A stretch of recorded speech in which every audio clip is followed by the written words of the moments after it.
ഇടതുപക്ഷ ജനാധിപത്യ മുന്നണിക്ക് പൊതുവിൽ അനുകൂലമായിട്ടാണ് ഇപ്പോൾ 2-3 ദിവസമായി ഉണ്ടായിട്ടുള്ള മാറ്റം എന്ന് പറയുന്നത്. സ്ഥാനാർത്ഥികളുടെ പര്യടനം മുതൽ പരിശോധിച്ച് നോക്കിയാൽ മുന്നണിയുടെ പ്രവർത്തകർക്കും മുന്നണി നേതാക്കന്മാർക്കും നല്ല ആത്മവിശ്വാസം തന്നെയാണ്.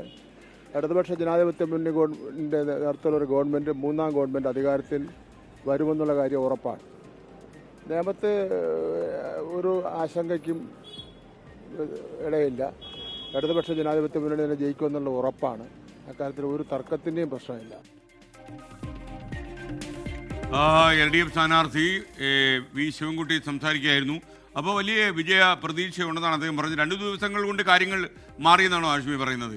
വലിയ പ്രതീക്ഷ അവിടെ അദ്ദേഹത്തിനുണ്ട്. ഈ പറയുന്ന രീതിയിൽ ബീസും കൂടി ഇപ്പോൾ സ്ഥാനാർത്ഥികളൊക്കെ മുന്നണികളൊക്കെ ഈ ദിവസം അങ്ങേയറ്റം കോൺഫിഡൻസ് സംസാരിക്കും. 100% 100% കോൺഫിഡൻസ് സംസാരിക്കും. അവരുടെ കോൺഫിഡൻസ് മാത്രമല്ല, അങ്ങനെയുള്ള താഴെത്തട്ടിലെ അണികളിലേക്ക് ഒന്നുകൊണ്ടും ആശങ്കപ്പെടേണ്ടതില്ലെന്ന് സന്ദേശം കൈമാറില്ല. അവർക്ക് നിർണായകമാണ്. ഇതിനകത്ത് എന്തെങ്കിലും വിധത്തിൽ ആശങ്കകൾ ഉണ്ടെങ്കിലും അത് പുറത്ത് കാണിക്കാതിരിക്കൽ ഇന്ന് പ്രധാനമാണ്. എല്ലാവരും അങ്ങനെ പെരുമാറുകയുള്ളൂ. 2 മണിക്കൂർ ആവുന്നുണ്ട്.